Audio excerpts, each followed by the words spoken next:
Back to news. మాజీ CM KCR పై AP BJP MLC Somu Veerraju తీవ్ర స్థాయిలో విరుచుకుపడ్డారు. కేసీఆర్ పెద్ద గుంటనక్క అంటూ విమర్శలు చేశారు.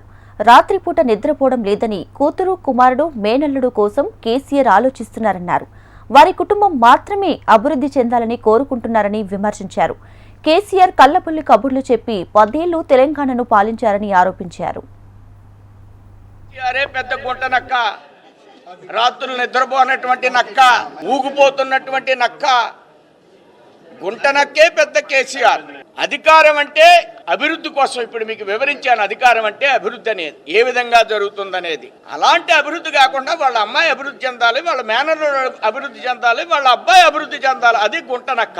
మేము కళ్ళల్లో ఒత్తులు పెట్టుకుని కాసు కూర్చుంటాం అభివృద్ధి చేయడం కోసం. ఆ రాష్ట్రంలో అభివృద్ధి చేస్తూ అధికారాన్ని సంపాదించాలనేటువంటిది భారతీయ జనతా పార్టీ యొక్క లక్ష్యం. దానికోసం ముందుకు వెళ్తాం. ఇందులో డోకా లేదు. నీలాంటి కళ్ళబొల్లి కబుర్లు చెప్పి ప్రజల్ని అట్రాక్ట్ చేస్తామని 10 సంవత్సరాలు నమ్మించావు. ఇంకా అలాంటి అవకాశం లేదు. ఇలాంటి మాటలను వెంటనే నిలుపుదల చేయాలని నేను డిమాండ్ చేస్తున్నా.